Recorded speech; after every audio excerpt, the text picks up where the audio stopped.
Hey, welcome back to the next chapter of my book, Rumblings and Remardan. This chapter is called Pacification. There was a sudden commotion that ran about the entry hall as this declaration was made. A kingdom had just died in a swift, tactful manner that left everyone astounded. How could such short creatures have the capability of fighting so well? How were they able to make such utter fools out of the human warlord in the north? Of course, no one could figure these things out. The last words echoed throughout the hall there as the dwarf pronounced his declaration proclaiming the utter conquering of this large northern territory. The warlord's heart exploded from the crossbow bolt that streamed into it. The men and women on all sides cowered in fear after this dwarf had finished his statements of takeover by the rest of the dwarves. This ambassador stepped aside and immediately kneeled as the king, clad in his shining plate armor, surveyed the inside of his newly taken hall. "What do you think of this place, Stepanus?" The king held his large iron helmet in his wide gauntleted hands as he paced, looking around the place that held so many types of animal skins on the walls. The dwarf Stepanus got up from his position on the floor and bowed low once again to the king standing in front of him. "I think things were too easy, my lord. I hate to say it, but we were able to conquer this place so fast that the country will be difficult if they still wish to fight." The dwarf king kicked aside a plate that had landed in his path toward the throne. The humans nearby trembled and shook at the power of his launch against the silver food tray. "You might have a point, Stepanus, but I don't like it. I don't think these puny humans have the willpower to withstand after we just took their capital and killed their king. I think they'll crumble soon enough if there is any resistance even. We'll soon find out though, won't we?" The king raised his dirty and scarred face up with a smile. A long scar ran through his face in a horizontal line across through the middle of his nose. He had dark brown eyes and a long brown beard that reached down to his belt, which was studded with gems of various sizing that culminated in a large diamond in the center of his belt buckle. The metal that encapsulated his body clinked upon each other as the king kept going towards the recently deceased warlord on his soiled throne. Suddenly, a human reached for the knife still stuck in a cooked pig that stood on the table. The man pulled it out and ran towards the king with a scream on his mouth that hurled out over the pain that he felt from seeing his ruler killed in front of him. This barely escaped his mouth when an axe was hurled from Stepanus, landing through the leg in an arc that cut right under the man's kneecap. The old man, who had just died, with such a patriot's heart for his country, fell in a crunch on his nose. He raised another scream at the sudden realization that he no longer would enjoy walking as usual. The king turned and spat against this person who would dare try to assassinate such a magnificent dwarf as himself. As the man writhed on the floor in pain, and blood poured out of his leg in heaps, he said, "You bastard dwarves, we tried trading with you, and after refusing you attack us and take over. Evil creatures." The grizzled man now threw his own saliva in the face of the king. Quickly, a hard metal shoe shot down to crush his head. Stepanus was there to take care of it. "I'm sorry, my lord. He should not have had a chance, even." The king patted his servant. "You're right, but you took care of it. Would you like to get rid of the rest here?" The rest included the former aristocracy gathered in that room, who now shuddered as they stood powerless to do anything against this new usurper. The people there could not have imagined what would be done with them now. "Yes, deal with them as you see fit. and get this place cleaned up. I want to rest here tonight and see how the surface suits me." "Yes, Your Excellency. I have just the idea to deal with these humans." A gruesome smile crept across Stepanis's face. The king finally made his way up to the throne and threw aside the corpse of the ruined warlord, who lay there in a now crumpled heap. He turned toward the frightened nobility gathered there and stated, "You humans have had rule over dwarves for long enough. You didn't expect us to retaliate against the pogroms enacted against us, but here we are now. The age of humans is drawing to a close, and this is only the first strike. Bend the knee and you will be spared. Resist." He motioned toward the destroyed man on the floor, "then their leader on the throne, and you will meet the same fate." Stepanis walked out of the room and met the commander on duty outside. "Send in a couple of squads to guard and mop up this place. Have another several deployed to search every area of the castle for any signs of a resistance. And bring me anything of value that you find."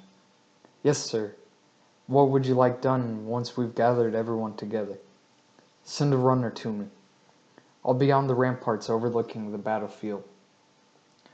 The commander, clad in his bronze scale armor, kneeled before the steward of the king. "As you command, sir. It should not take long to carry out your orders." Women and men now screamed and shouted as more dwarven soldiers came rushing into the hall. However, no one made any further moves to fight back against this overwhelming use of force. King Coleus took his privilege of sitting on the blood-spattered throne and resided over the hall, watching as his soldiers rounded up the rest of the humans and put them under guard. The rest ran about the castle, ransacking the various bedrooms and taking anyone hiding there back down to where the main events were taking place. The soldiers uncovered various articles of jewelry amongst other precious things in those places. They tore apart chambers and beds and cupboards to find anything of value throughout the castle. Lastly, the soldiers came across vast chests filled with Gorgonus knows what in them. As they were going about fulfilling Stepanis's orders, the steward had made it to the front ramparts where sentries had already taken up position to hold the fortifications. Stepanis now looked over the carnage that had occurred there on the tiny cobbled courtyard in front of the castle. The field was strewn with the bodies of mostly humans and warhounds, with a few dwarves hidden here and there amongst the glistening armor that was thrown around. The major force of the army stood ready, and at attention with their shields held against their squat, muscular bodies. The humble dwarven seneschal turned his eyes to take in a long look of the city. The roofs were tiled in wooden shackles that held in the occupants into their now miserable lives. The largest buildings were the wooden watchtowers that held astride the outer walls of the city. Human soldiers could be seen by Stepanis, rushing out of these buildings trying to escape their now doomed city. Dwarven troops started walking in step-lock march towards this place in order to cut off the retreat of the humans. The last thing that the steward wanted was to have to fight these people in the forests of their homeland. Stepanis quickly grew tired of looking at this threat that might be gathering in the countryside at that moment. He walked back down the staircase to find Commander Airlock talking to his advisors and giving out orders to them. They were spread out around a temporary table in the alcove right next to the gate to the hall. The seneschal smiled warmly at this dwarf, who had just won such a resounding victory in the north. "Commander, congratulations are in order on your utmost skill at taking this lowly city," Stepanis stated.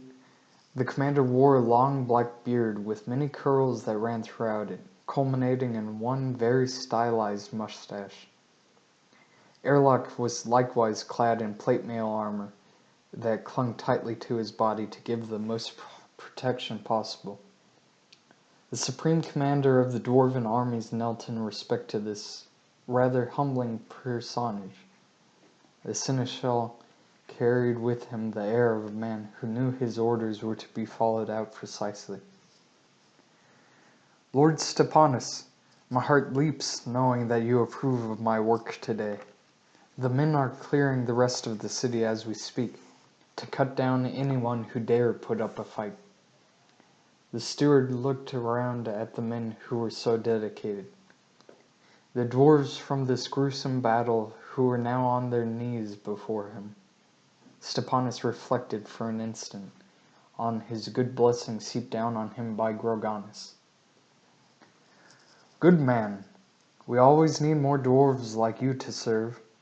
Send the troops to the gates and cut off anyone who is trying to flee. We don't want them to escape, telling the rest of this petty kingdom and the ones around it about our intrusion. Erlach looked into Stepanus's eyes and nodded. Yes, my lord. We'll bring up the Zaik to track any of these humans who do manage to escape. The steward of the king shot him a withering glance. None will escape, commander. That is what I intended to say. Excuse my slip of the tongue, sir. Make sure not to let it happen in a worse circumstance, commander, or you won't have a tongue to slip. The king will be pleased to hear that you have stopped his enemies in their tracks. The dwarven warrior backed away, bowing as he gave orders to the underlings that surrounded him now. Stepanus let loose an inaudible sigh, which he specifically kept to himself, as he watched this man bow away. He then thought, I must keep an eye on the supreme commander. The army enjoys his company a bit too much so far. There will be a reckoning to pay if he so much as lets one human escape. A skinny dwarf in easy chainmail ran up to Stepanus, breaking his reverie. He panted and almost fell when he took a knee before the seneschal.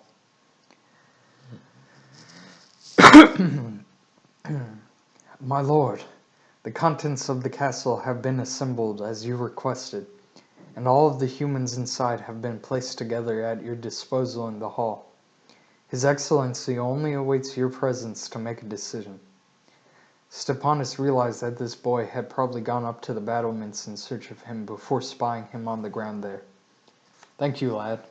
Stepanus reached under the chainmail coif to reveal a pouch there that jingled with mixed metal coins. The older dwarf retrieved enough copper groats to make at least 1 ducat and handed them to the boy. For you and your family, son. Times are hard, and dwarves have to take care of each other. The messenger's eyes lit up in extreme astonishment. He dropped to both knees and said, Thank you, my lord, my benefactor, my patron, my king. At that moment, an open mailed slap reached the boy's cheek. Stepanus leaned over his half-sunken body. I am anything but your king, boy. Make sure you do not mistake me for it again. And let that serve as your reminder. Now get out of here. A cry was uttered by the boy as he left. Several men who were standing around the table still watched as this scene played out. The messenger looked dazed and held his hands up to where it was now bleeding from where several of the individual rings of chainmail had bitten into his flesh. He slunk away, with the groats having been tucked into his boots. He would still go home and share this money, but he would go a bit uglier for the rest of his life because of it. The long-bearded dwarf turned towards the men there and spat on the ground.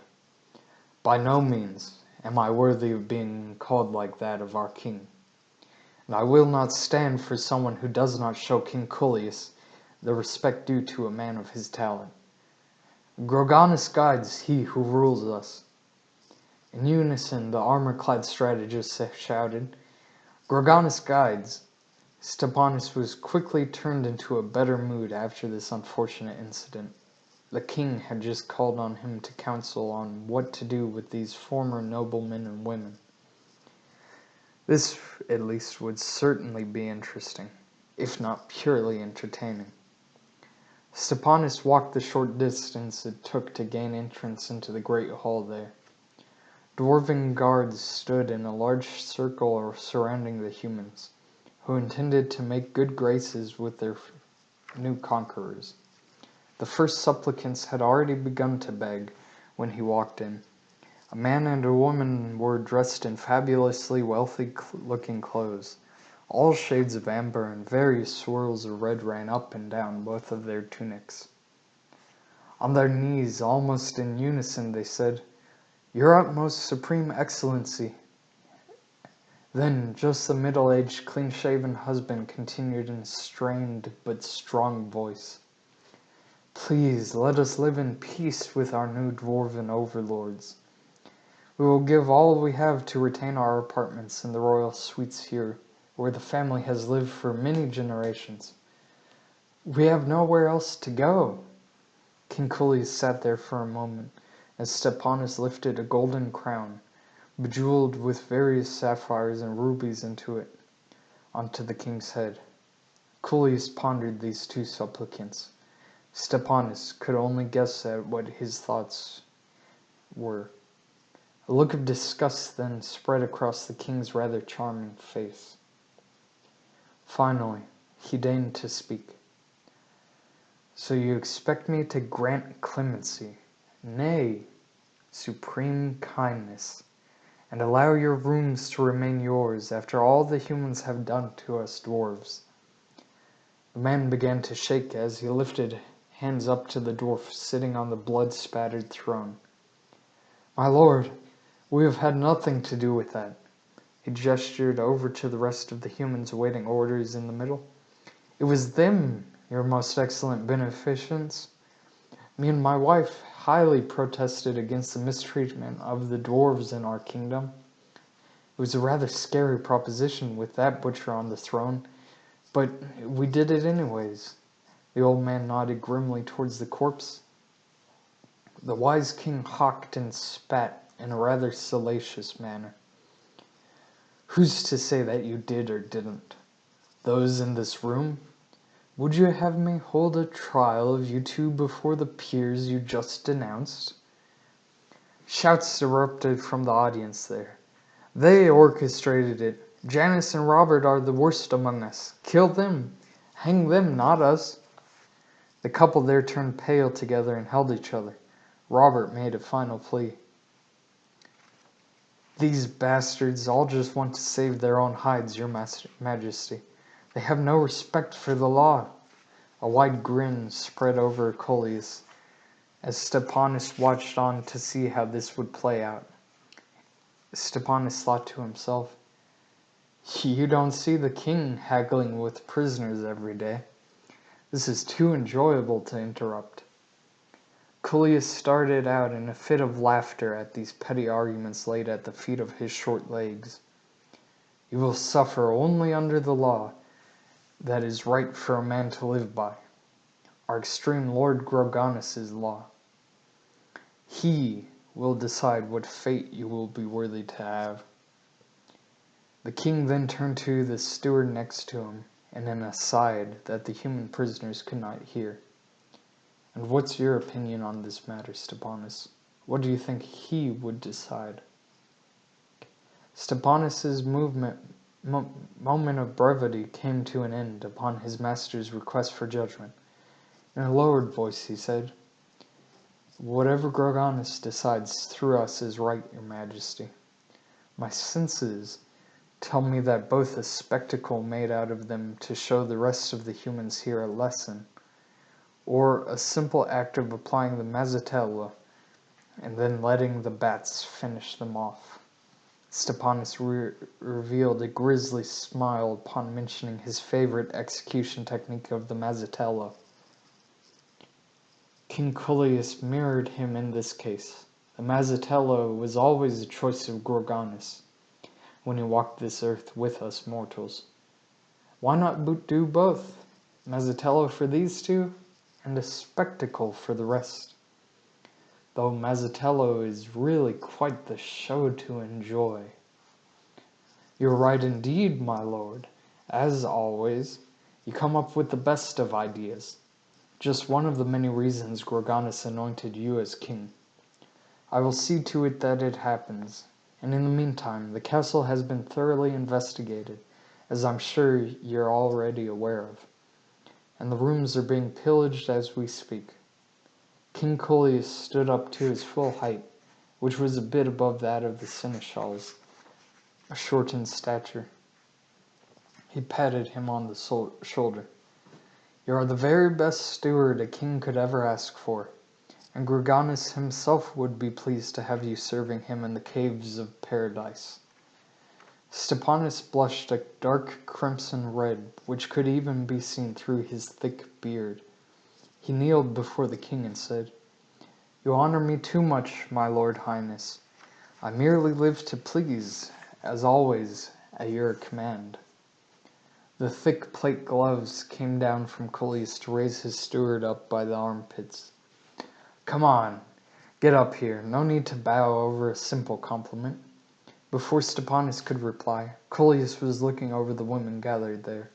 The king then said, You know, Stepanus, I was never one much for women, but the height of these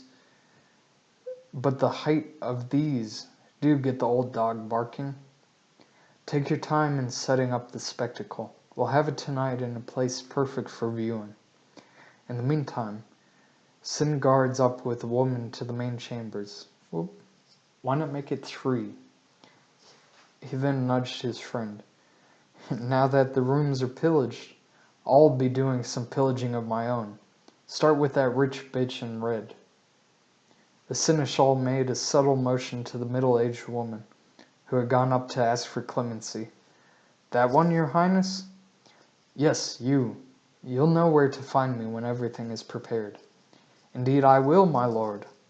Now go, take a break from what must have been a tiring battle.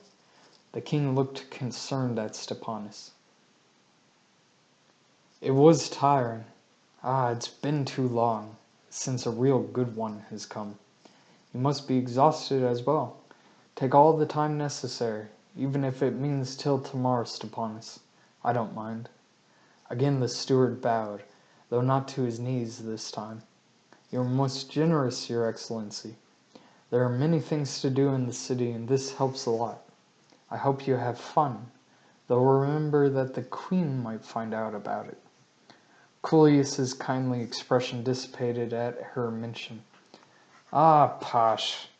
The queen will have to understand that a man has his needs after being away from her for so long, and such a momentous occasion deserves a little pleasure. You are more than right, my lord. Women tend to understand a few, shall we say, indiscretions at moments in a man's life. Some things are just merely unavoidable. Now, I must attend to the city's needs. First things first, would you care to announce that you are changing this land's name? The king raised his chin up to grapple with his long beard. You know, I hadn't thought of that. Seems best to just leave it be the way it is. Ostanovka doesn't sound so bad anyways. Perfect, my lord. At least the original pioneers here weren't complete savages. The king departed for the despoiled bedchambers of the previous ruler. Stepanus moved his dwarven attention back to the prisoners. The guards all stood around them in a circle with their axes drawn. Only the most elite guards were in the room watching the prisoners. The rest were outside, pursuing any resistance within the city. It looked as if their inner hatred had died down a bit. But where open hatred doesn't show, a cold, decisive form intervenes. Stepanus considered this as he was looking between them all. Several halfling servants ran about the area, cleaning up here and there the remains of people killed, and the food and wine spilled everywhere all over the room. Stepanis stood one of them stock still with his stare. Gather the women, and find the baths to clean them. Take a couple of guards with you just in case, and bring them up to the main chambers where you'll find the king. The dwarf issued his command, and it was followed out immediately. The halfling grabbed another servant and a soldier to carry out his bidding. Stepanis smiled in the knowledge that they would get it done, and, hopefully, the king would be well pleased with him and his choice of women. But his interlude was interrupted once again by the cares of reality. The dwarf was tired, and he had things to do yet. The city was not fully held, and he had to oversee that word of their invasion did not spread. There were bat messages to read from the capital underground, nestled in the far-off mountains. He had to write messages back so they knew that everything went successfully. Stepanis's head hurt. His back ached from wearing this iron mail and armor for so long. He wasn't a soldier. What was he even doing on the battlefield? Thoughts swam through his head slowly, as if through a sea of his mother's homemade mushroom jam. How he missed that taste. It had been so long since he had it poised on his tongue. Stepanis carried on through this to find the nearest soldiers out there in the courtyard. It was a dwarf with a medium-length brown beard and very stout of frame. He knelt when he felt the gaze of Stepanis dawn on him. "Yes, my lord steward." "How goes the fighting? Winning on all fronts, I assume?" Still kneeling, this new dwarf said, "I've heard as much, my lord. The High Commander is overseeing the battles going on throughout the walls of the city as we speak." Stepanis sighed and unslung his battle axe off his back. "Thank you, soldier. You may rise. Do you know where exactly the commander is?" The dwarf had a little difficulty pushing up from the ground in the chainmail hauberk that he wore. The seneschal grabbed under his armpits to lift him fully. The dwarf then blushed a deep red color and blubbered, "Thank you, sir. He should be a little ways off to the west. You'll find a contingent there storming the walls." "Thank you, lad. Go get another person who can replace you, and take some rest back down in the underroads." He looked at Stepanis in utter amazement and gratitude. Then he bowed and said, "Thank you very much, my lord, but I will be fine. Just haven't had a high lord to kneel before in a while. I'll accompany you to the supreme commander if you'll have me." Stepanis smiled warmly and gave a slight bow with his chest. "I would be most happy to have a veteran of this battle with me. Go, get someone else to replace you then, and join me at the gates." The dwarf jogged off as Stepanis walked over to lean against the half-ruined gatehouse of the castle. Another soldier was led out from the camps in the courtyard to the position in front of the entry hall to act as a guard. The soldier came back and rejoined Stepanis, who handed him an extended arm. "You know me, soldier, but I don't know you." The dwarf shook arms heartily. "My name is Hadrius, Lord Seneschal." "A good name, lad, for a good soldier. We'll spill some Hume blood today, and revel in it. What company are you serving in?" "The third cohort, sir. We were the ones who first breached into the castle." The two of them then left out past the hastily set up tents in the courtyard. There was a skeleton crew made up of the logistics arm of the army, while everyone else was engaged with the further capturing of the city. Stepanis and Hadrius exited the courtyard to find most of the houses in flames, from where the fire bolts had hit their marks.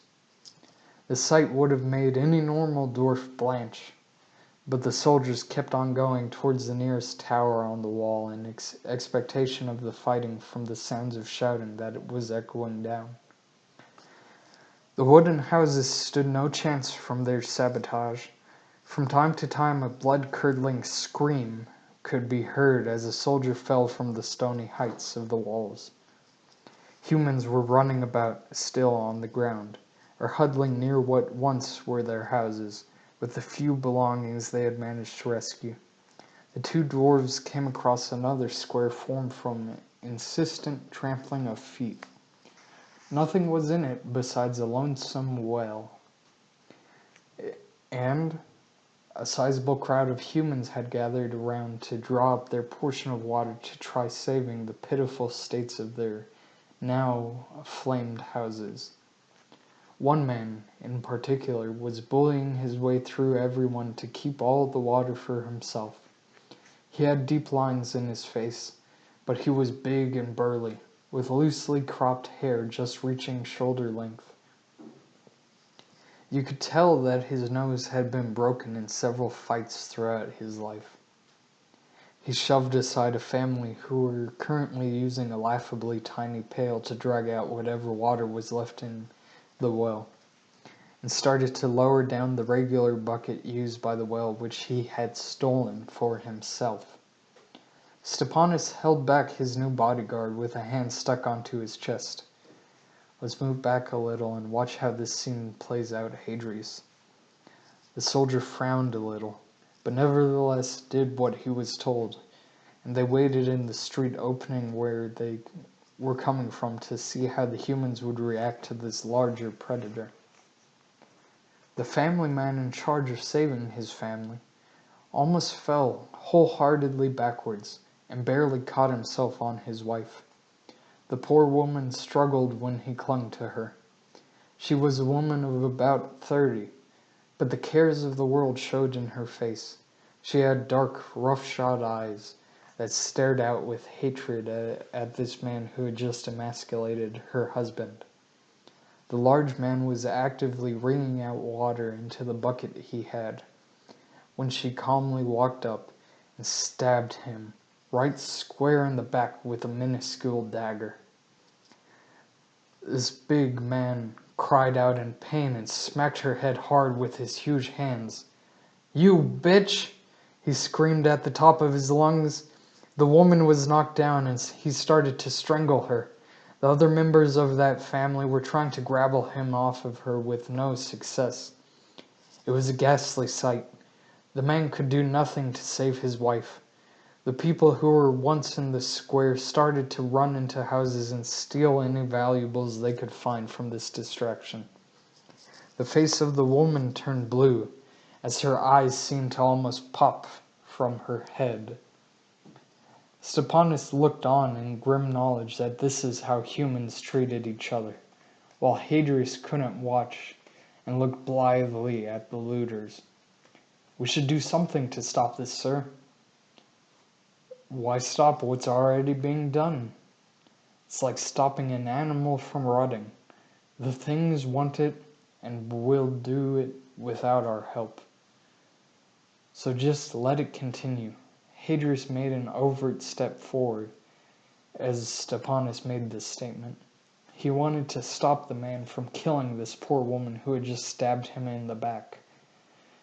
Stepanis made as if to stop what would most likely be an irrational decision by this new bodyguard.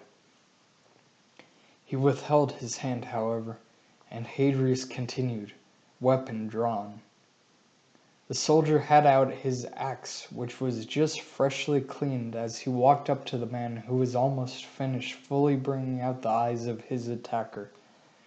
The family saw the dwarf and raised a cry to the other humans who were still trying to scavenge everything from the houses. The ragtag looters all started to carry their stolen valuables out into the square. The struggle in the middle had ceased. The man lifted himself up to remove the knife out of his back. The other landowners had finally set down their goods to retrieve various weapons from their stacks of goodies. Stepanis walked towards Hadrius, who was stock still in bewilderment at the crowd that had just formed. Kitchen knives, pots and pans, and other makeshift weapons started to appear from the crowd there. The mass that had just formed in front of the two dwarves writhed in their hatred for the invaders. The steward of the Dwarven king drew out his long double-edged axe, ready for the ensuing attack that would most likely come. A building that blazed with fire was roaring from the contents inside, and finally decided to collapse into itself.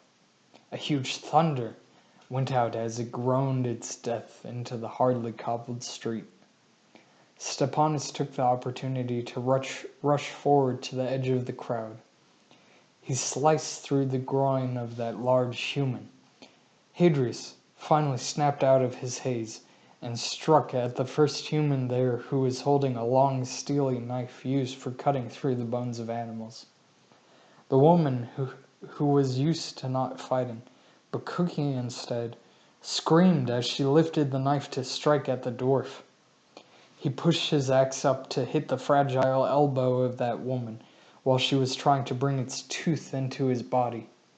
The crunch that reverberated throughout the air was quickly cut off as Hadrius cut through her mid-abdomen, almost slitting the attacker in half. Stepanus moved on from eliminating the most threatening attacker. Another man raced from the bulk of the crowd, of about 30 people now. He had a crusty face, full of soot blended into his beard. He struck at the dwarf's head, for the attacker was at least half a body taller than Stepanus. The unfortunate setting of Stepanus made it difficult for him to dodge this attack. He wasn't experienced at war, and the realization that he should have withdrawn from this situation started to show in his face. An iron frying pan rushed towards his head.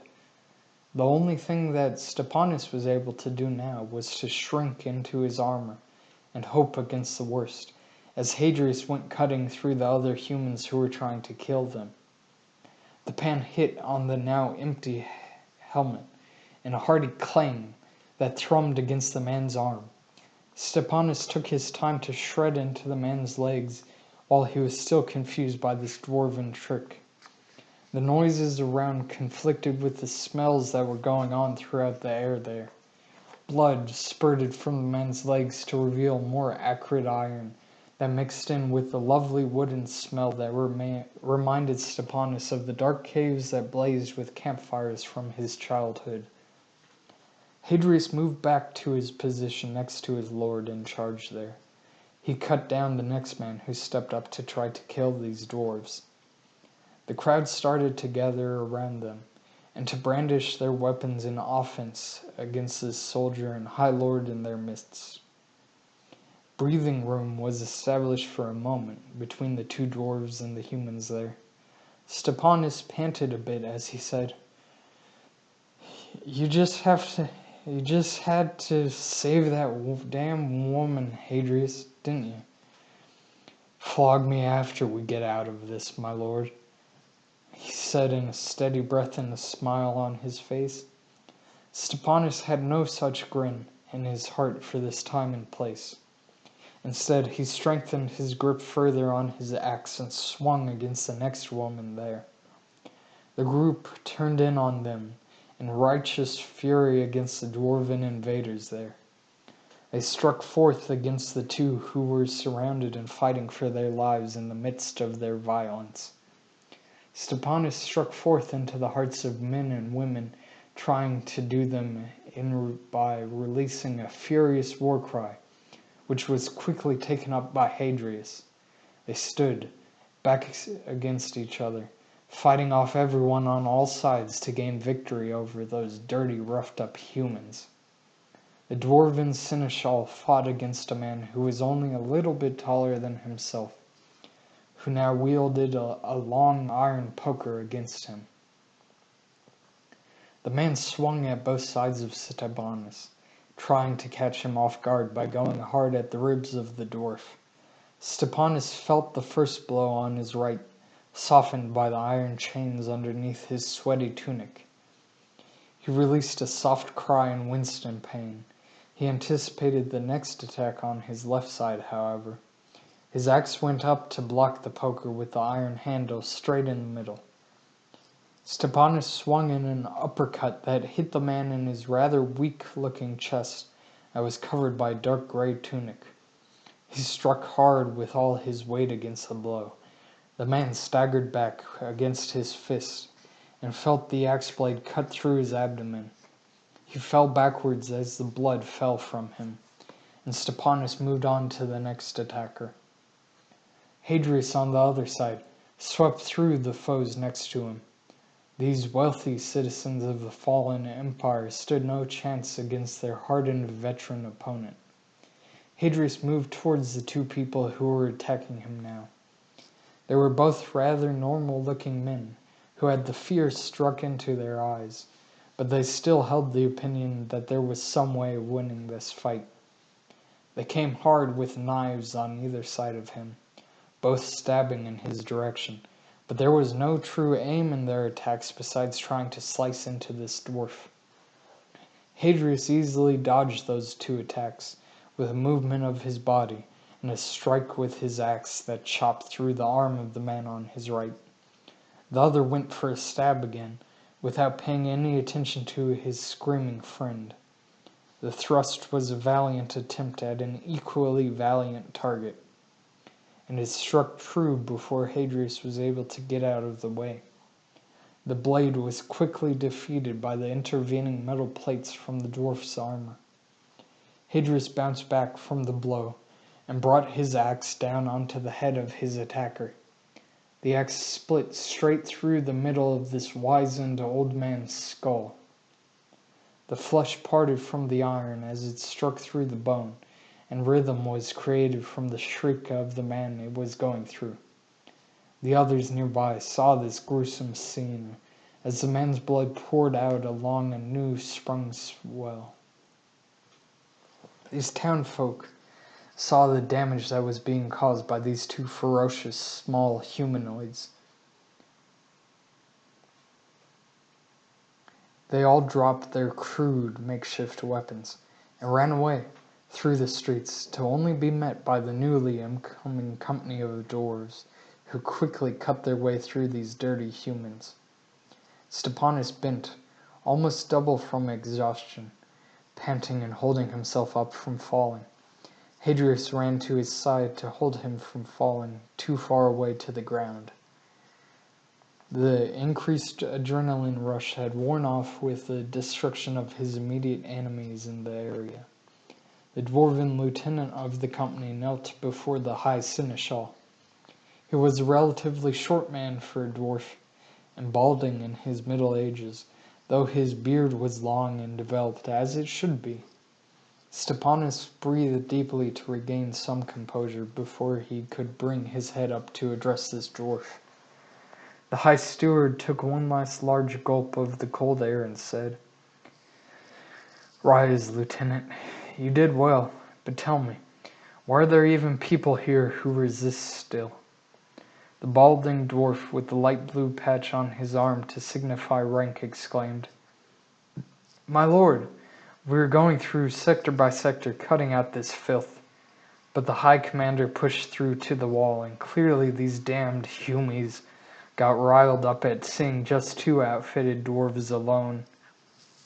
"Although you have my apologies, sir." The dwarf bowed his head in what seemed like a feigned sorrow. He's probably thinking that we're idiots for crossing this area without checking that it was clear. These fuckers were supposed to clear it first, Stepanis thought. He then rose to his fullest height that was capable with his armor on. He brushed the blood off from his axe and tried to shake it from his elaborately put-together chainmail, but without success. The steward held his weapon to his side and used his other to first to grab the lieutenant by the gullet.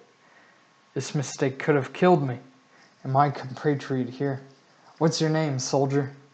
The balding dwarf now dropped his head to his chest in very real shame and terror. "It's Baldric, sir. It won't happen again." Stepanis released his weakening iron grip on the man. "You damn well make sure that it doesn't. Communication is leadership, soldier. That's the only thing separating us from these detestable hill dwarves and these fucking humans. So don't you forget it. However, you did good to get here when you did.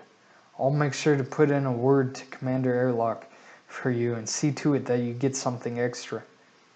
Stepanis softened his stance with this soldier and gripped his arm tight.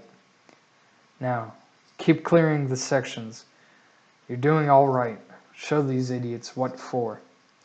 Baldric stood next to the steward in a much more comfortable and confident stature.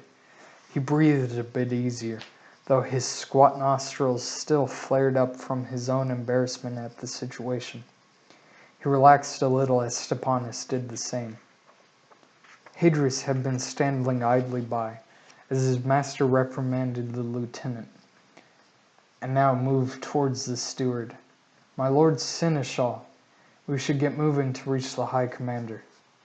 Stepanis nodded his head in agreement, and hoisted his axe to his shoulder. The deep wells that formed his crystal blue eyes were even darker with the helmet framing his face. The two dwarves took their leave from the lieutenant and headed on their way out towards the gates of the city, where more fighting was heard. The noises grew as Stepanis and Hadrius slowly walked through the ever-ruining city of the humans. As they went on to the outskirts, the humans had gathered into whimpering clusters of people who were just trying to understand what had happened to their civilization. The clothing of the citizens and the buildings had all started to go down in quality as they neared the walls. Finally, the houses started to pile on top of one another in wooden ramshackle walls that filled up to the ever-expanding fires that had started to consume them. It was the quickening screams of the inhabitants that sent shudders up and down the two dwarfs' spines. They both had terrified frowns on their faces. Stepanis said, "We'll get them out, Hadrius. Go back to the lieutenant and command him using my words to do so. Clear out these houses." "Yes, sir. I'll return to you as soon as possible otherwise." Hadrius ran back to fulfill the steward's orders while Stepanis continued onwards towards past the fires. The seneschal made eyes upon the fighting dwarves there on the walled parapets, and immediately went to join them. And that's the end of chapter 5. I hope you liked it. If you did, like, share, subscribe, of course. Pick up a copy of Rumblings and Remardan, or my second book, Deviations of Defiance, which is a direct sequel of this. And I'll have another book coming out later called The Tales from Beyond the Remardan Sea. Otherwise, thank you for listening and look forward to the next one.